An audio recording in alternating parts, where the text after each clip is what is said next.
Os jovens querem uma igreja que escute mais e não passe a vida a condenar. A afirmação não é minha, mas é do Papa Francisco e está contida na exortação pós-sinodal Cristo Vive. Francisco defende que, para ser credível frente aos jovens, a igreja, por vezes, precisa de recuperar a humildade e de simplesmente escutar, reconhecer naquilo que os outros dizem alguma luz que a ajude a descobrir melhor o Evangelho. O texto desta exortação, que seguramente inspirará a próxima Jornada Mundial da Juventude, que Lisboa vai acolher em 2023, é composto por 299 números, divididos em 9 capítulos. Recordo apenas os seus títulos. O que diz a palavra de Deus sobre os jovens? Jesus Cristo, sempre jovem. Vós sois o agora de Deus. O grande anúncio para todos os jovens, caminhos de juventude, jovens com raízes, a pastoral dos jovens, a vocação e o discernimento. O meu convidado deste Palavras que Abrem Caminho é um jovem do Comitê Local de Acompanhamento da JMJ na Diocese de Angra, que já esteve no Congresso Diocesano da Juventude, já vai fazer quase 3 anos. Luís Toste, obrigada por ter aceitado o convite do Igreja Açores. O Papa tem sido um grande motivador da juventude, sobretudo pelos seus gestos, colocando-lhes desafios enormes, como de resto foi este belíssimo texto, Cristo Vive. Talvez o maior de todos, digo eu, seja esse repto aos jovens para que sejam protagonistas, não de amanhã, mas de hoje. Porque é que os jovens como o Luís não se sentem assim tão atraídos pelo compromisso em igreja? Bom, essa é uma pergunta bastante exigente logo para começarmos e que não é certamente de resposta fácil ou de uma única resposta. Estas palavras do Papa Francisco, não só a própria encíclica em si, mas também se nós vimos depois o documento final, que até a meu ver nos dá uma percepção melhor do que foi discutido naquela altura e que continua a ser muito atual, estamos a falar de algo relativamente recente. Há uma parte que eu achei muito interessante, que diz: vós sois o agora de Deus. E, simultaneamente, ele refere que os jovens não são para amanhã, os jovens são para hoje. Ora, se os jovens são para hoje, quer dizer que nós não podemos estar numa fase constante de planeamento. E, se calhar, este pode ser um dos aspectos que muitas vezes faz com que nós pensemos que os jovens não querem, porque nós estamos sempre a planear a melhor forma de acolher os jovens, de receber os jovens, de nos adaptar aos jovens, e nós estamos a adaptar-nos aos jovens, e, entretanto, os jovens já mudaram a sua realidade e nós já estamos a trabalhar fora de tempo. Portanto, nós temos que caminhar lado a lado com os jovens. E nós estamos a fazer para os jovens, não os estamos a chamar a fazer connosco. O que é que está a falhar então? É o nosso testemunho enquanto igreja, aquela igreja que já está nos lugares de serviço, mas que está dentro, e não somos capazes de chamar os que estão fora, ou são os jovens que, sinal dos tempos, têm pouco tempo para um compromisso mais duradouro? Estão a faltar muitas coisas. Está a faltar, sobretudo, nós trabalharmos com os jovens realmente, porque nós muitas vezes nos preocupamos em preparar para os jovens quando devia ser exatamente o contrário. Aliás, o Papa fala nisso, no protagonismo que deve ser dado aos jovens. O Congresso Diocesano falava muito no que pedia às famílias, à diocese e às paróquias, que seja dado protagonismo aos jovens. Portanto, é realmente um aspecto importante. Nós temos que trabalhar com os jovens. E trabalhar com os jovens muitas vezes é com um processo de corresponsabilização. E é nós também, que às vezes temos algum receio de dar esse passo ou esse voto de confiança aos jovens e dizer ao jovem: ora, prepara esta reunião, prepara esta sessão, prepara este momento, dá uma ideia, e mesmo que essa ideia não seja, se calhar, a melhor, talvez nós às vezes tenhamos mais alguma experiência e podemos achar que não resulta, nós muitas vezes o que é que fazemos? Não, isso não vai ser bom, vamos fazer outra coisa.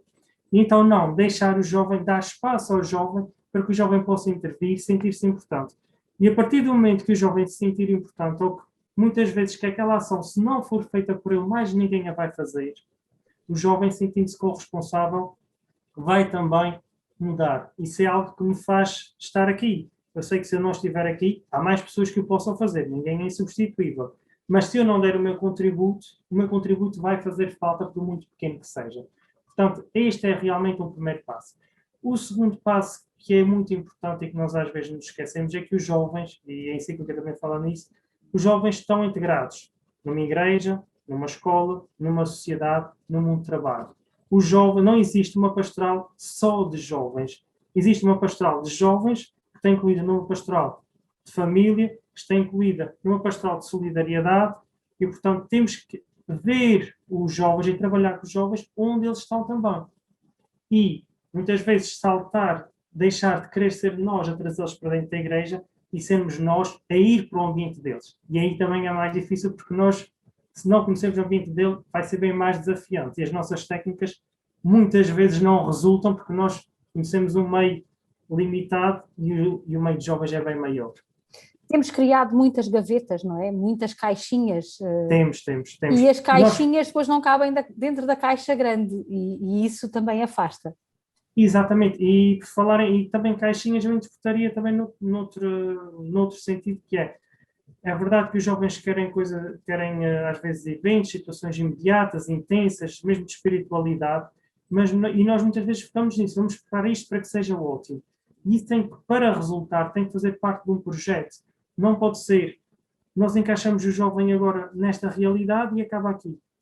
Não pode ser mesmo dentro das próprias paróquias. Não faz sentido nós termos um grupo de jovens que seja pura e simplesmente um grupo de jovens. Funciona, tem as suas atividades, faz a sua animação e acaba. Não, o grupo de jovens está numa comunidade, tem que fazer parte do todo da comunidade. E como projeto da comunidade, tem que caminhar com eles em todos os passos, ao seu ritmo naturalmente, mas tem que fazer parte. Ele não se arruma numa gaveta de grupo de jovens. Ele está numa comunidade bem maior que é a própria paróquia e a diocese. O Luís é jovem, é cristão, está dentro de uma das gavetas ou das várias gavetas, não é verdade? A pergunta que eu lhe faço é, como jovem e como cristão, o estar a ver que poucos da sua idade abraçam este compromisso e, por outro lado, mais velhos que consigo trabalham lado a lado não permitem, se calhar, o tal protagonismo do hoje. Isso tira-lhe o sono? Tira-lhe o sono no sentido de o inquietar, de o incomodar e de o desinstalar e dizer assim, não, eu vou fazer diferente. Inquieta no sentido em que às vezes sentimos alguma dificuldade à medida que o tempo vai passando. Esta própria noção de juventude é muito discutível. Nós consideramos juventude o que é? Até aos 18, até aos 25, até aos 30, os jovens agricultores neste momento vão até aos 40. Portanto, em primeiro lugar, quem é que são os jovens? E toda a gente gosta hoje em dia de dizer, independentemente da idade, que é jovem de espírito. Portanto, logo aí, nós temos que nos adaptar a esta nova realidade de juventude que se prolonga no tempo. Nós vemos que, com o passar das gerações, cada vez mais, também porque, obviamente, a esperança média de vida aumenta e, portanto, cada período, e as crianças amadurecem, demoram mais tempo a amadurecer e a entrar no mercado de trabalho. Isso, obviamente, tem influência também na nossa concepção de jovens.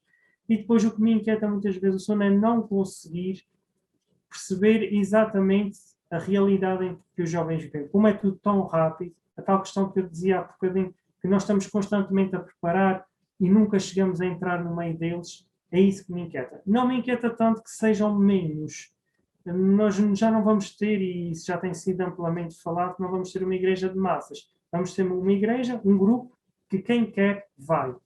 E o que nós temos vindo a reparar enquanto pastoral juvenil é que, mesmo quando há um interregno de jovens na ligação à igreja, porque não se identificam, há ali uma fase na vida em que, se foram na catequese, naquelas experiências iniciais, colocado uma semente, ela volta a brotar. E cabe-nos a nós estar presentes e estar alerta, daí a necessidade também de estarmos no meio, para que os jovens percebam, ok, eu estive afastado, mas eu agora posso fazer parte desta igreja. Eu não sou excluído porque fiz aqui um interregno ou porque a certa altura não me identifiquei. E, portanto, esse estar no ambiente desses jovens pode-nos fazer também contrabalançar esse desespero, às vezes, que é não conseguir cativar ou não fazer a nossa mensagem tão apelativa para os outros como é para nós. Nós vamos ter agora brevemente um evento que este sim requer muito planeamento, requer muitos projetos, muito trabalho prévio, que é a Jornada Mundial da Juventude, que é, por si só, já um momento de apelo à participação dos jovens. O Luís, certamente, que também tem este horizonte na vossa equipa, este horizonte de preparação, o que é que pode ficar desta preparação em termos de dinamismo e em termos de solidez para uma pastoral juvenil que se quer, lá está, sempre no meio dos jovens? Antes de mais, esta é uma oportunidade única de nós relançarmos e criarmos, no fundo, à volta deste grande evento que o é, e que à partida será o grande evento pós-pandemia, esperemos que assim seja, de aproveitarmos ao máximo este interesse que se desperta, claro, mais pela festa, mais pelo encontro, mais pela troca de experiências muitas vezes, mas aproveitarmos e colocarmos também no coração dos jovens, fazermos esta igreja apelativa neste momento, sobretudo naquela semana, embora isto seja um caminho de preparação. E, para além disso, claro que o que nos interessa aqui é o pós-jornada. O que é que isso pode provocar na juventude e a nível de igreja em Portugal que vai fazer o após. E nestas próprias preparações que nós temos vindo a fazer e como elas começam a ser estruturadas, obviamente que isto leva muito tempo até nós começarmos a estruturar, nós começamos a perceber que todo este ritmo de caminhada, de construção, de preparação, está-nos a dar ferramentas do que nós podemos fazer. Estamos a criar, no fundo, um manual do que nós podemos fazer com os jovens de futuro. Esta própria ideia de missão, estas ideias de fazer encontros que marcam, que os jovens também se identificam, vai-nos criar aqui também isso, é um manual que nós vamos poder usar logo após o fim da jornada. Agora, cabe-nos a nós, primeiro, fazer parte da construção deste manual, também para darmos o nosso contributo e percebemos no todo de Portugal, que é muito disparo, mas o que é que nós podemos ir buscar àquela diocese, o que é que nós podemos contribuir para outras dioceses e depois pegar nisso e começar já a pensar também, ok, eu vou fazer este evento para a jornada, mas como é que isto pode ser interessante num pós-jornada? Como é que eu até o posso despertar a atenção dos jovens, posso cativá-los, posso enriquecê-los para que eles vejam realmente a autenticidade, que isto não seja sobretudo também um trabalho de aparecer, mas um trabalho de viver. Isso também causa-nos um peso enorme que é, nós só vamos conseguir cativar a longo prazo se realmente transmitirmos o que estamos a viver e não, pura e simplesmente, o fogo de artifício da festa. Já vamos a esse ponto porque é muito importante. Deixe-me só fazer-lhe uma pergunta. Nós demos a notícia há pouco tempo de que no próximo ano os símbolos da JMJ estarão também na Diocese de Angra, percorrerão tanto quanto possível todas as ilhas, pelo menos essa é a intenção do Comitê Local Organizador.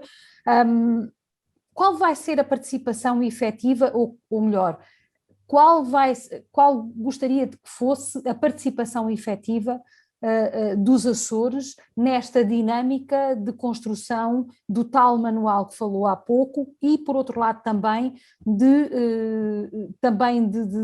aproximação à JMJ de Lisboa? O que é que os Açores podem fazer em concreto neste domínio?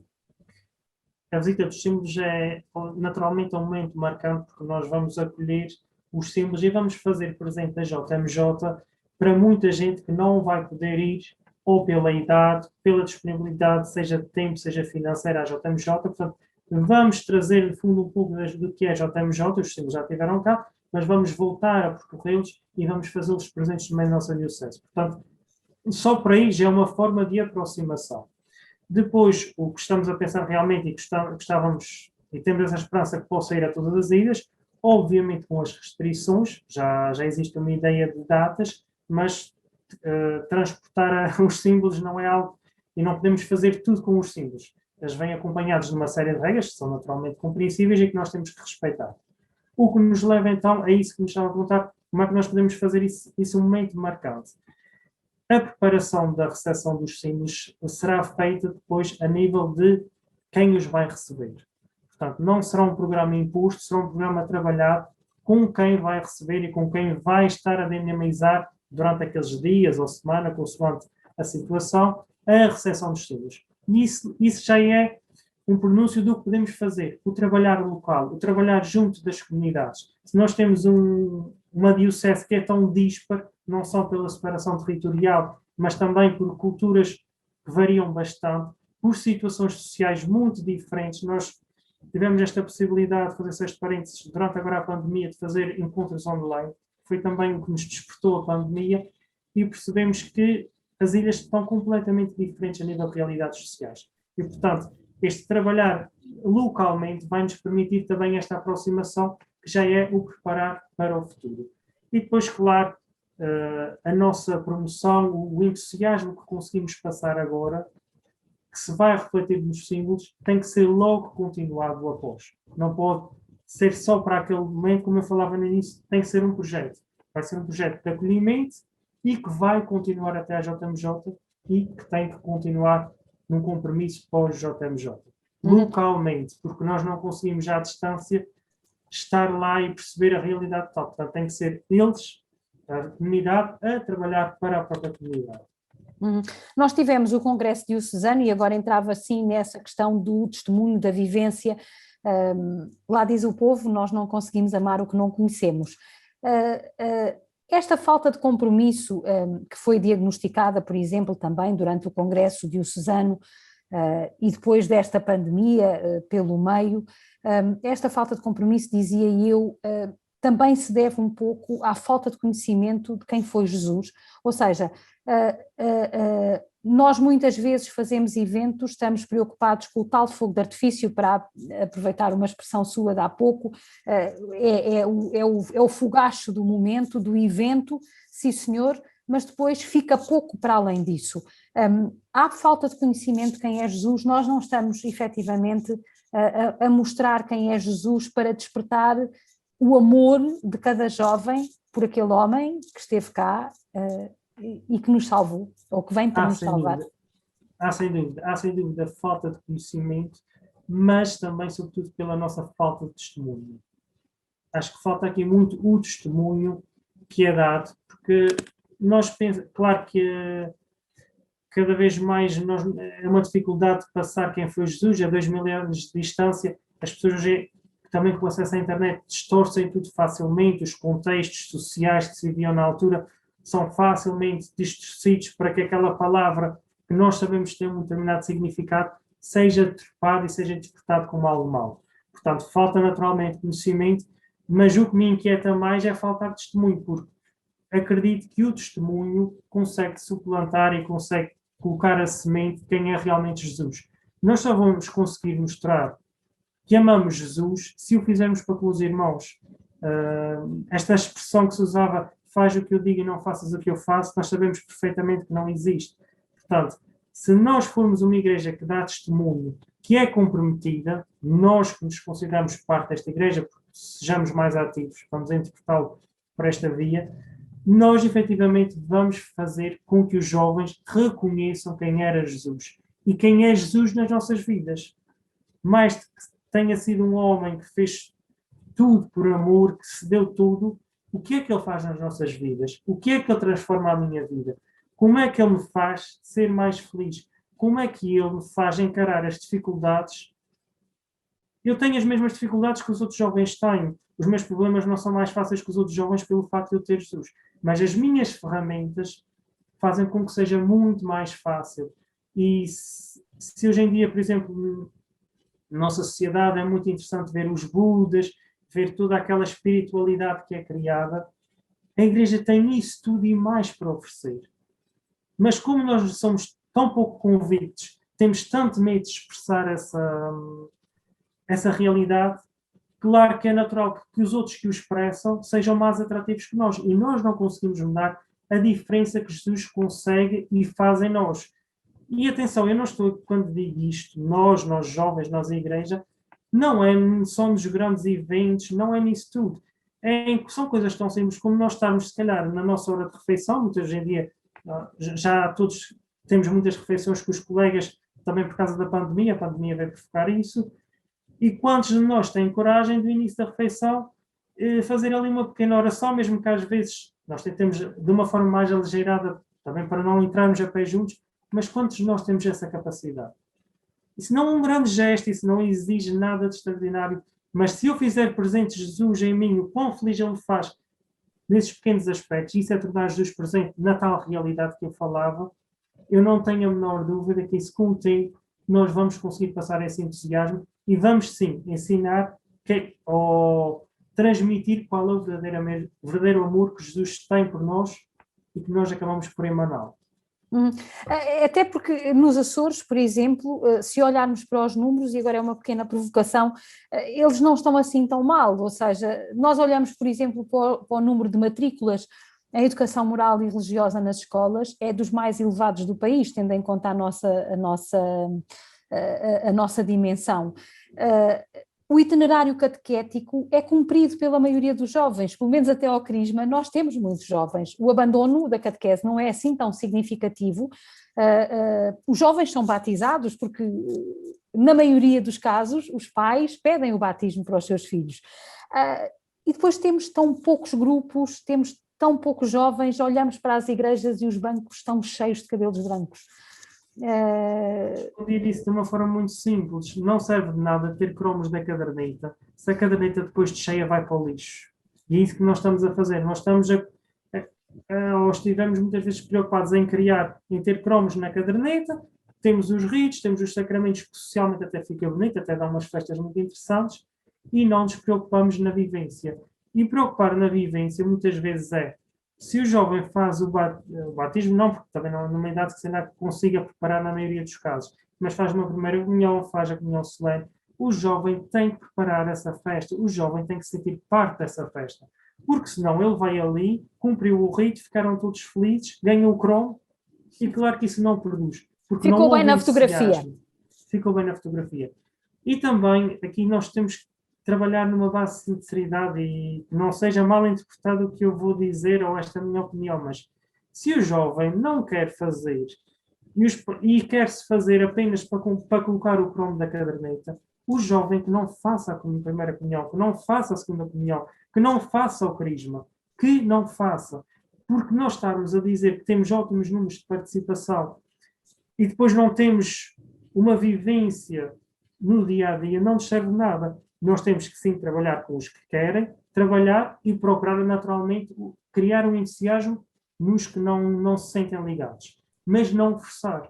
O próprio Jesus não veio para forçar, veio dar uma liberdade imensa e nós ao forçarmos estamos também, lá está, nós estamos a ensinar a verdadeira palavra de Jesus. Jesus não vem impor, Jesus vem dar uma sugestão de vida, vem dar uma oportunidade, mas não vem obrigar. Então, que nós saibamos fazer o mesmo. E a partir do momento em que o jovem estiver lá, porque, ok, eu estou aqui, porque eu até quero estar, não é porque ninguém me obriga. A partir desse momento, o jovem já é participante da decisão de estar ali. E, portanto, já é um início do seu compromisso. E mesmo que haja depois aqui um afastamento, o jovem não se vai esquecer que esteve ali e que construiu algo. E acho que isso também é uma mudança de paradigma que até pode reverter esses números que diz que a nível nacional, que comparando com o nacional é bom, mas que nos vão trazer que se nós tivermos, isto é quase uns favores, como o filme de favores em cadeia, portanto, se eu fizer a 3, os outros 3 se sentirem na obrigação de fazer outros 3, já temos 9 a transmitir a pessoa de Jesus. E, portanto, de uma forma espontânea, de uma forma entusiasta, sem ser uma obrigação. Uhum. Estamos mesmo a terminar a nossa conversa e eu gostava ainda de lhe colocar mais uma questão, pelo menos, e que tem a ver com isto. Nós estamos em caminhada sinodal e ela não pode excluir naturalmente os jovens. Como é que um jovem como o Luís vê este momento para a Igreja Insular, justamente para que não nos preocupemos tanto com os números, nos preocupemos mais com a qualidade, como acabou de frisar, e sobretudo em que o jovem se sinta protagonista e dono da sua própria liberdade, para que o compromisso seja dele e não dos pais? Parte no início pela própria participação de jovens. E a própria participação de jovens, para mim, tem 3 pontos fundamentais. Primeiro, nós temos que convidar os jovens. Isso foi feito recentemente, passou dentro do comitê organizador, podemos dizer assim, da caminhada sinodal, já foi convidado um jovem, foi também um ajuste feito no último Conselho Pastoral. Só por aí já é um bom início para que se inclua os jovens. Segundo, tem que se dar voz aos jovens. E dar voz aos jovens, muitas vezes, é não ser os protagonistas da desgraça. Nós, quando ouvimos falar em jovens, porque os jovens não querem nada, porque os jovens não fazem, e vemos sempre o copo meio vazio, em vez de vermos a gota, se calhar só no fundo do copo, mas que existe lá. Não vemos. É verdade que há muitos que não querem, mas há jovens que continuam a querer, há jovens que continuam a formar grupos, há jovens que até vão atrás dos parques porque querem criar grupos, e, portanto, nós não podemos ser os protagonistas da desgraça, e que muitas vezes o jovem, quando chega com aquele entusiasmo, se calhar para fazer algo que até pode não ser muito fácil, mas nós dizemos logo, isso não, o que eu falava nisso, isso não dá, vamos por outra via, nós automaticamente estamos a fazer com que o jovem não seja protagonista, e o jovem não quer. Portanto, nós temos que dar oportunidade aos jovens e depois fazer a voz do jovem uma voz ativa e uma voz escutada. Uma voz que a sua palavra vai ter consequência. E o Papa Francisco dizia isto, nós temos que saber acolher, mesmo aqueles movimentos mais extremistas. Nós temos que os acolher. Claro que nós podemos não concordar com tudo e não vamos fazer tudo só porque é novo para incluir toda a gente. Mas nós temos que os acolher, temos que fazer com que a palavra que é dita, com as sugestões, que o trabalho deles seja válido. E parar de estar constantemente a ver a parte negativa, que é os jovens não querem nada. Isso é o mais fácil. Mas se nós começarmos, se o nosso ponto de início for o jovem não quer nada, então eu não vou fazer nada, porque não vai valer a pena. E Jesus vem numa perspectiva completamente diferente, como aquilo que estávamos a falar, de dar oportunidade a todos, de ouvir todos. Ele compadece com a mulher que vai atrás dele para lhe tocar nos pés, só ali. Ele compadece daquele pequeno gesto. Ele compadece mais da que se senta aos seus pés do que a outra que está a labrar e a fazer tudo para ficar bonito. Portanto, é fazermos isso na nossa comunidade. E acho que isso é o ponto de viragem, e pegando aqui no próprio Caminhada Sinodal, é o ponto de viragem. Claro que isto, também já o disse anteriormente, portanto posso o dizer aqui, nós temos que falar de uma linguagem acessível. Os textos podem ser muito bonitos, podem ser reflexões muito intensas para um tipo de público. Nós estamos a falar de jovens que hoje em dia escrevem quase só com abreviaturas. Portanto, que as palavras, que muitas vezes já nem o próprio português também já é diferente, já é mais simplificado, e portanto temos que ter essa linguagem da caminhada sinodal, deve ser adaptada para que nós percebamos. Porque se nós não percebemos a pergunta, nunca vamos nem ter entusiasmo para dar a resposta, nem muito menos vamos conseguir dar a resposta. E, portanto, procurar esta realidade dos jovens na própria linguagem para que eles percebam. E se eles perceberem e eles acharem interessante, vão participar. Se eles leem uma frase, leem duas que não percebem, o que é que eles vão dizer? Isto não é para mim, isto são para outras pessoas, e automaticamente auto-excluem-se da caminhada sinodal. Muito obrigada, Luís Toste, na primeira pessoa, ele que é membro do Comitê Local Dinamizador da Caminhada para a JMJ, a Jornada Mundial da Juventude de Lisboa. Ficam aqui pistas do essencial, retenho duas palavras: acolhimento e uma igreja de portas abertas a todos, também aos jovens, onde os jovens possam ser os grandes protagonistas. Muito obrigada, Luís, por esta participação. Obrigada. Obrigado.